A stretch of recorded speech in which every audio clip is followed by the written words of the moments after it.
Stop overthinking in your relationship.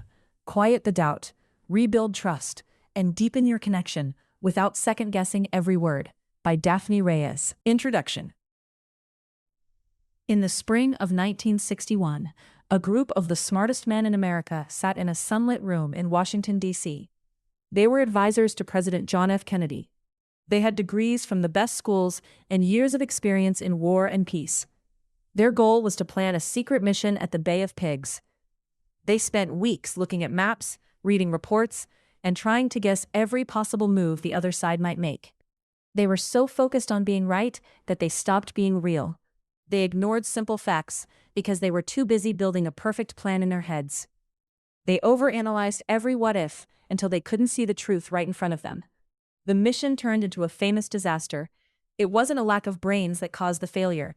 It was a trap called groupthink. They were so worried about the outcome that they lost their ability to think clearly. The very risks we are quick to notice in others, we are often blind to in ourselves. When you are in a relationship and your mind starts to spin, you are doing exactly what those men did in 1961. You are trying to build a perfect map of your partner's mind. You are looking for hidden meanings in a text message. You are replaying a conversation from 3 days ago, searching for the exact moment the vibe changed. You think you are being careful. You think you are protecting your heart. In reality, you are trapped in a loop of mental noise that creates the very distance you are trying to avoid. The two paths. Imagine two people, Sarah and Maya. Both are in 3-year relationships. Both are sitting at home on a Tuesday night when their partners come through the front door. Both partners are quiet. They don't give a big hug. They don't ask, "How was your day?" They just drop their keys on the table and head to the kitchen for a glass of water. Sarah feels a sharp tug in her chest. The mental noise starts immediately. She wonders if she said something wrong at breakfast. She remembers that her partner seemed a little distant on Sunday too. She starts a mental clock. If he doesn't speak to me in the next 5 minutes, it means he's mad, she thinks. She follows him into the kitchen but doesn't say anything. She just watches his face, looking for a clue. Because she is so busy being a detective, she looks tense. Her arms are crossed, her face is tight. When her partner finally looks up, he sees someone who looks angry at him. He gets defensive. He stays quiet. Sarah sees this and thinks, "I knew it. He is mad. Something is wrong." She spends the next 4 hours analyzing the silence. She is exhausted. She is saving the relationship in her head, but she is actually pushing it toward a cliff. Now look at Maya. When her partner walks in and stays quiet, she notices it. She feels a small spark of worry, but she doesn't let it start a fire. That's a fact. She doesn't add a story to the fact. She doesn't look for clues from 3 days ago. Instead of watching him like a hawk, she walks over and says, "You seem really tired. Do you want to talk about your day, or do you need 10 minutes of peace?" Her partner sighs. He says, "Work was a mess. I just need to sit in the dark for a second." Maya nods and goes back to her book. There is no fight. There is no 4-hour loop of worry. Maya stayed in the room. Sarah stayed in her head. The weight of the what-if. Overthinking feels like work, but it doesn't produce anything. It is like running on a treadmill in a dark room. You are sweating, your heart is pounding, and you are getting tired, but you haven't moved an inch. Most people who overthink in their relationships believe they are being observant. They think they have a special gift for seeing the things other people miss. But there is a big difference between being observant and being hypervigilant. Being observant helps you see your partner's needs. Being hypervigilant makes you look for danger, even when the sun is shining. It is an exhausting way to live. It drains your emotional energy. Instead of using that energy to enjoy a movie or have a deep talk, you use it to debug a situation that might not even be broken. You might feel like you are waiting for the other shoe to drop. You might feel like you need to solve the puzzle of your partner's feelings before you can finally relax. This book is for the person who is tired of being a detective. It is for the person who wants to stop being a relational investigator and start being a secure participant. The goal isn't to stop thinking. Thinking is good. The goal is to stop the mental noise, that loud, static-filled loop that tells you a late reply means they are leaving, or a short answer means they don't care. You can move from a state of constant doubt to a place of secure belonging. You can learn to trust the ground you stand on without checking it for cracks every 5 seconds. The promise of a quiet mind. By the time you finish these pages, you will be a different kind of partner. You will be someone who is grounded in your own worth. You won't need to read your partner's mind because you will have the courage to ask them what they are thinking. You will be able to tell the difference between your gut feeling and your anxiety. Most importantly, you will have your energy back. Imagine what you could do with all the hours you currently spend replaying conversations. You could build a hobby, grow in your career, or simply sit on the couch and feel peaceful. You will learn how to express your fears without sounding like you are attacking your partner. You will learn how to rebuild trust if it has been broken, not by digging up the past, but by building a better present. This approach is built on more than just good advice. It is backed by the wisdom of people who had to keep their cool when the stakes were much higher than a text message. We will look at the tools used by Roman emperors to stay calm during wars. We will look at how the founders of modern medicine organized chaos into clarity. We will use proven methods from psychology that help rewire the brain. These tools work because they deal with the way your brain is actually built. Meet Leo. To see how this works in real life, we are going to follow Leo Vance. Leo is 34 years old and lives in Seattle. He works as a senior UX designer for a big tech firm. His job is to look at websites and apps and find every tiny thing that could go wrong. He is paid to be a fixer. He is very good at his job because he is analytical and notices everything. Leo is married to Sarah, a nurse who works with kids. He loves her more than anything. But Leo has a problem. He brings his fixer brain home with him. Right now, Leo is sitting in his home office. The rain is hitting the window. He is staring at his phone. He sent Sarah a long text an hour ago about their plans for the weekend. He poured his heart into it. Sarah's reply finally came back. It just said, "Okay." Leo's heart is racing. He has spent the last 45 minutes deconstructing that one word. Why didn't she use an emoji? He wonders. Does okay mean she's mad about the budget? Or is she bored with our plans? He looks at his screen and sees 3 different test replies he has written. One is a bit cold. One is overly sweet. One is a question to see if she's really okay. He is trapped in the loop. He hasn't done any work for an hour. His chest feels tight. He is convinced that something is wrong, and if he doesn't figure out what it is right now, their whole weekend, and maybe their whole marriage, is in trouble. Leo is at rock bottom. He is an investigator in a house that should be a home. He is searching for danger in a room where there is only a tired wife and a short text message. The roadmap ahead: we are going to help Leo, and in doing so, we are going to help you. The journey from doubt to depth happens in stages. First, we will look at why your brain is so good at searching for danger. We will go back to the time of Marcus Aurelius to learn how to see things as they really are, not as our fears color them. You will learn to strip an action down to the bare facts. She is late is a fact. She doesn't value my time is a story you told yourself. Next, we will map out the glitches in your thinking. We will identify the specific ghosts that haunt your conversations. These are the old hurts and past traumas that act like a third person in the room, whispering lies about your current partner.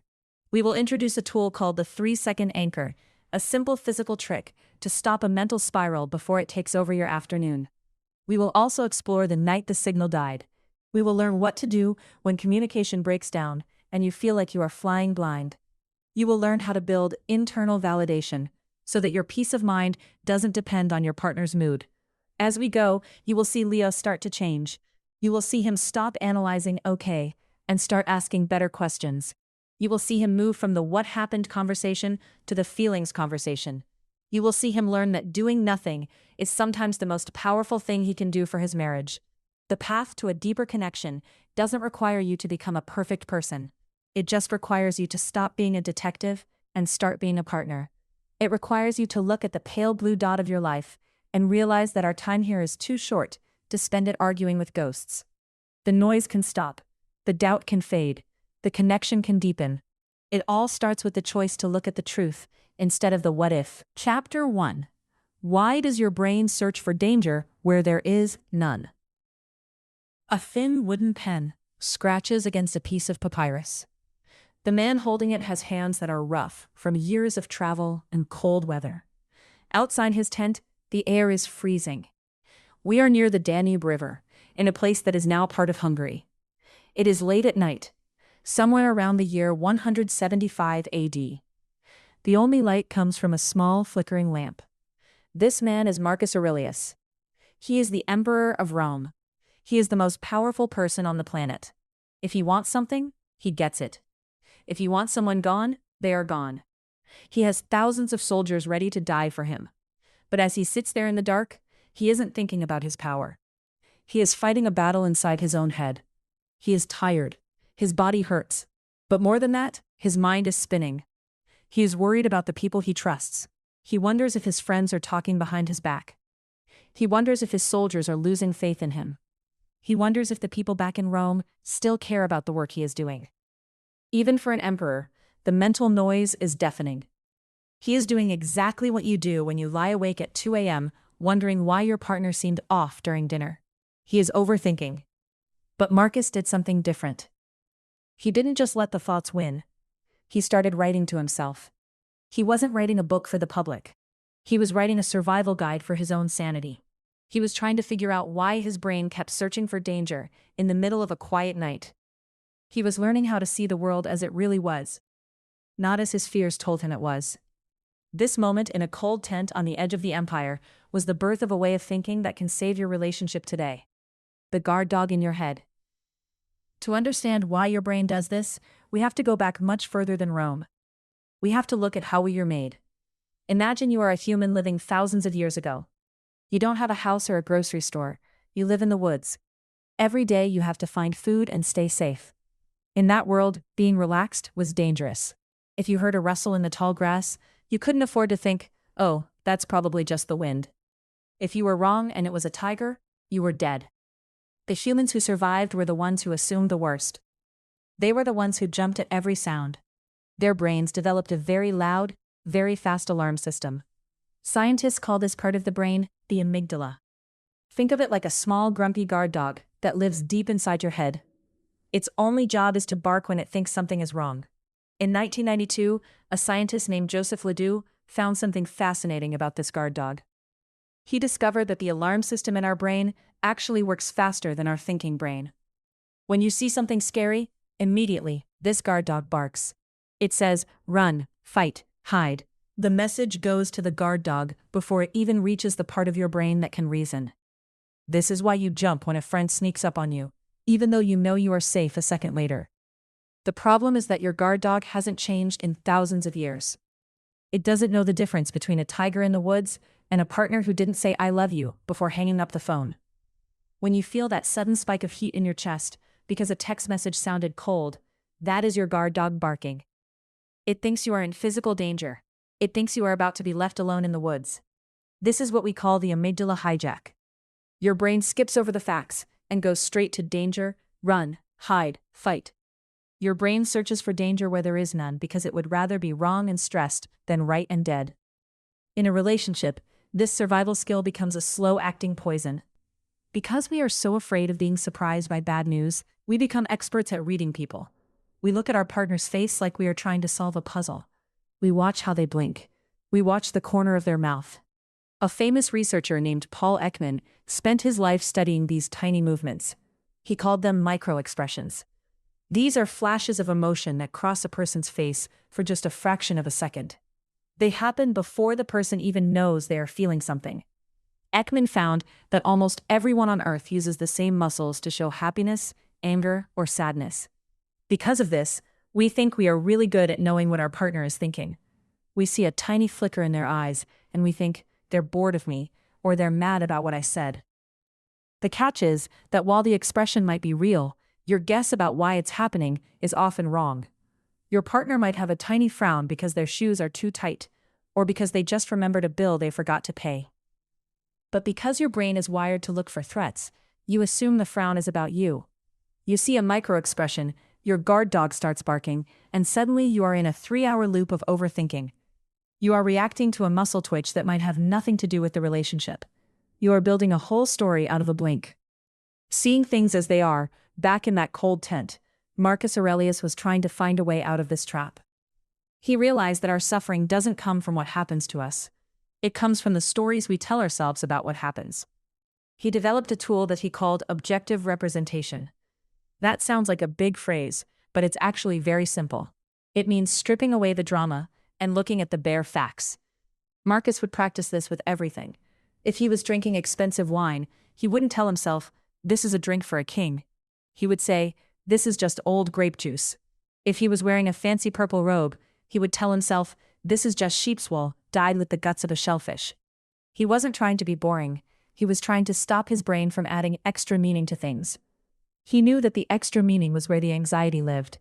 In your relationship, you can use this same tool.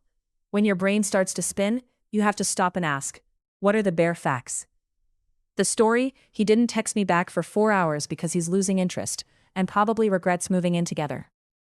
The bare fact, he has not sent a text message in 4 hours.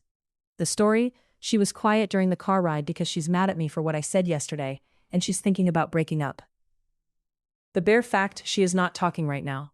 When you strip away the story, the guard dog in your head starts to calm down. There is no tiger in he has not sent a text message. There is only a tiger in he's losing interest. Marcus taught that we have the power to delete the impression. We can choose to stay with the facts and refuse to add the evil part to the story. The discipline of assent.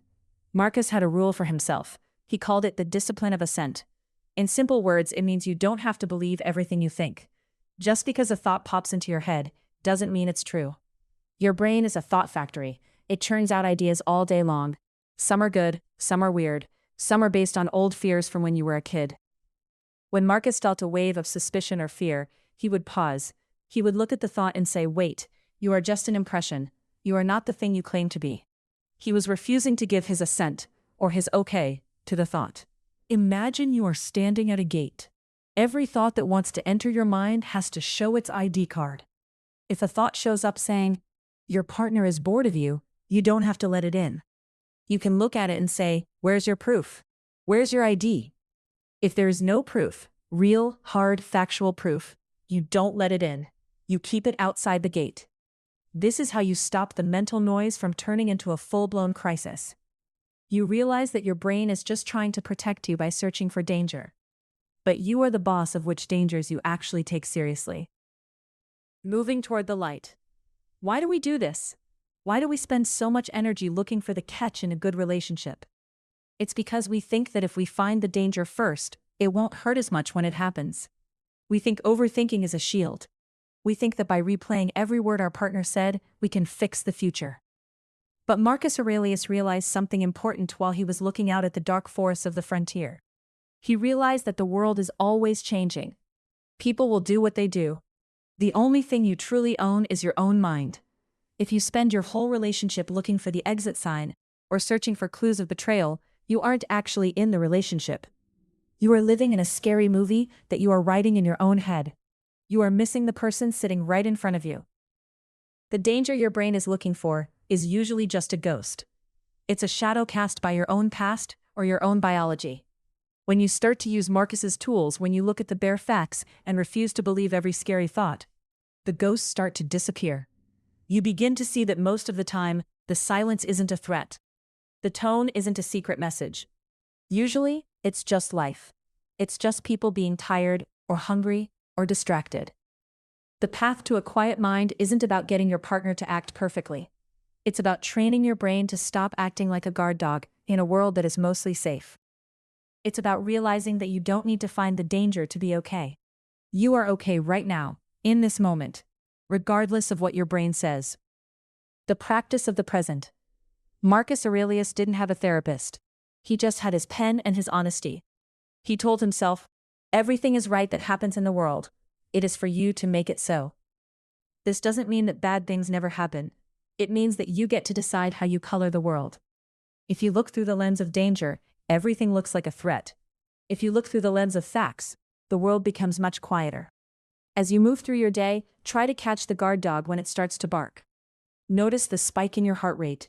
Notice the way your mind wants to start building a giant story out of a small moment. When that happens, think of the man in the tent. Strip away the purple dye. Look at the old grape juice. Look at the bare, simple facts of your life. You will find that when you stop searching for danger, you finally have the space to find connection. The noise in your head is just a habit of survival. But you are not just trying to survive anymore. You are trying to love. And love requires you to put down the shield, walk away from the lookout tower, and actually be present. The most powerful thing you can do for your relationship is to see it for what it is, not what you fear it might become. Stop the search. The danger you are looking for isn't there. What is there is a real person, a real moment, and a real chance to be happy.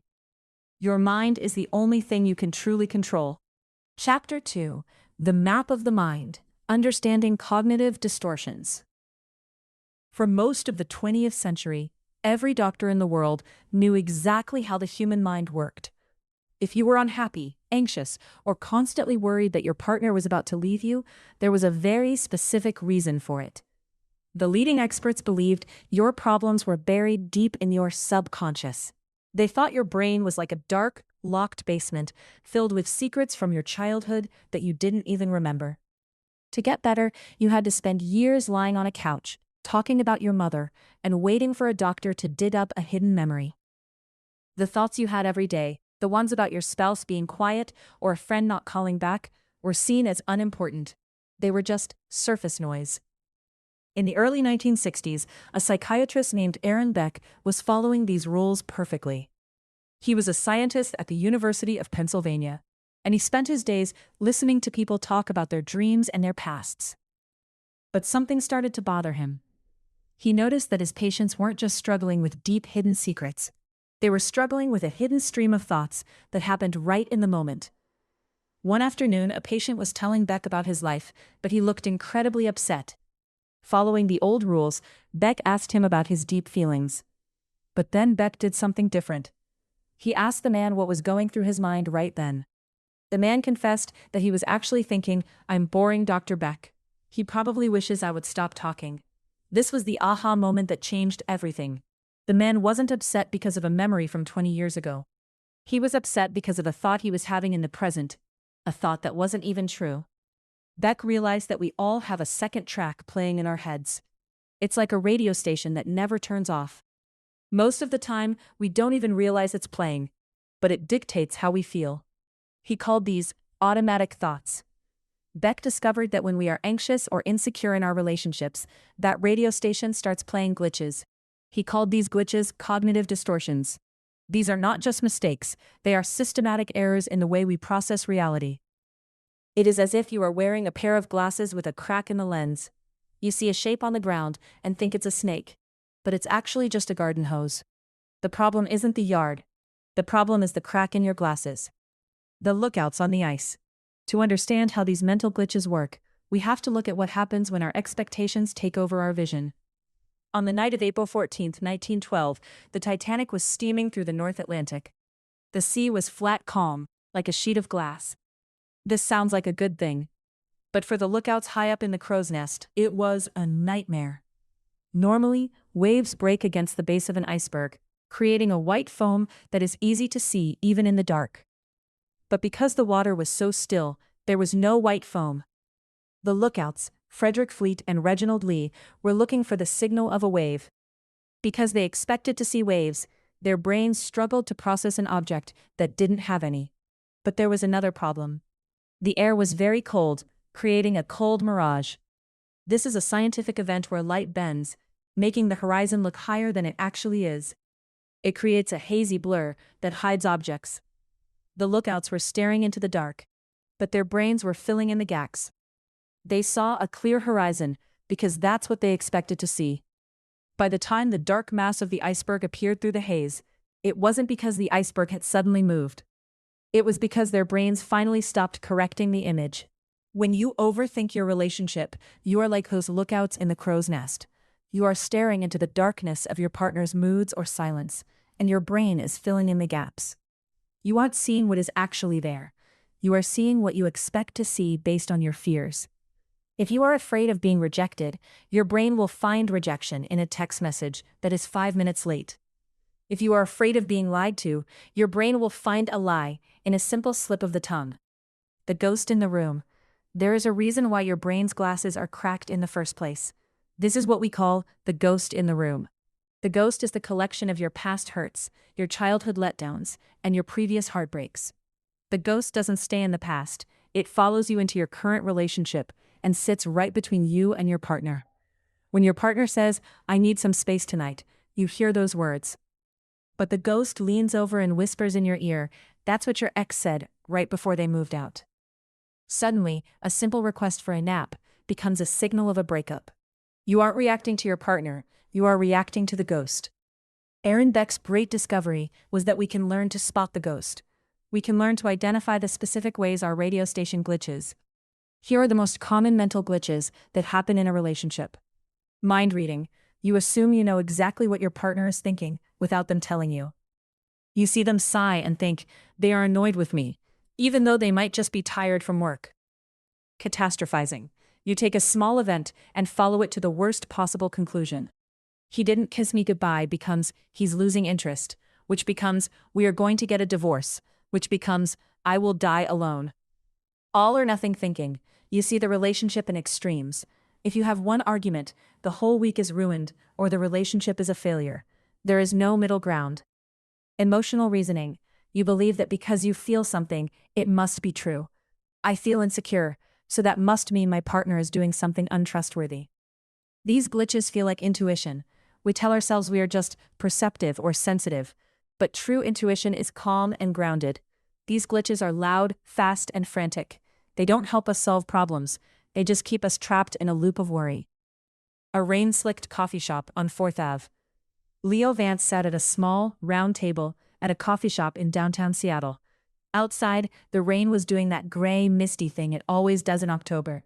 He was supposed to be meeting a friend, but his phone was sitting face up on the table, and he couldn't stop looking at it. Earlier that morning, he had sent Sarah a text. Do you want to try that new Italian place tonight? Sarah had replied 4 hours later. Can't. Busy. Leo had spent the last hour deconstructing those two words. He was mind-reading at a professional level. She didn't say sorry, he thought. She didn't suggest another night. She used a period instead of a dash. She's definitely mad about the dishes I left in the sink this morning. As he waited, the barista called out a name for a drink. The barista looked tired and didn't smile when the customer took the cup. Leo immediately thought, that guy thinks I've been sitting here too long. He wants me to leave. Then, something happened. Leo remembered the map of the mind. He caught himself. He realized he was mind-reading the barista, a man he didn't even know. If he was doing it to a stranger, of course he was doing it to Sarah. He took a breath and looked at the text again. He tried to strip away the ghost. What were the bare facts? The facts were, Sarah is a pediatric nurse. It is 2 p.m. She is at the hospital. She said she is busy. He realized his brain was trying to protect him by predicting the worst. If he knew she was mad, he could prepare for the fight. But by knowing she was mad, he was already feeling the pain of a fight that hadn't even happened. He was suffering in his imagination more than in reality. For the first time, he gave the thought a label. That's catastrophizing, he whispered to himself. The anxiety didn't go away completely, but it felt a little smaller. It felt like a glitch instead of a truth. The fortune teller's trap. In the world of psychology, there is a famous concept called the self-fulfilling prophecy. This is what happens when we become so convinced of a negative outcome that we actually cause it to happen. Researchers have studied this in marriages for decades. In one study, they looked at how expectations change the way couples talk to each other. If a person entered a conversation predicting that their partner would be mean or dismissive, the fortune teller glitch, they would act differently from the start. They might cross their arms, use a sharp tone, or start the conversation with a test question. Because they were acting defensive, their partner would naturally get defensive back. The person would then think, see, I knew they were mad. But they didn't realize that their own overthinking had created the very mood they were afraid of. They were like a person who puts on a coat because they are sure it's going to rain, and then gets so hot and sweaty that they feel miserable and blame the weather. This is why mapping your mind is so important. When you overthink, you aren't just a passive observer of your relationship. You are an active participant. Your thoughts change your body language. Your body language changes your partner's reaction. Your partner's reaction proves your original thought was right. To break the cycle, you have to stop being a fortune teller. You have to accept that the future hasn't happened yet. Aaron Beck's research showed that people who can label their thoughts as just thoughts are much more resilient. They don't get stuck in the loop because they know the radio station in their head is sometimes just playing static. How to audit your own mind. If you want to stop the mental noise, you have to become a bit of a scientist, just like Aaron Beck. You have to start auditing your thoughts. An audit isn't about judging yourself, it's about checking the math. When a thought makes you feel a surge of anxiety, stop and put it on trial. Ask yourself these three questions. What is the cold fact? Strip away the feelings.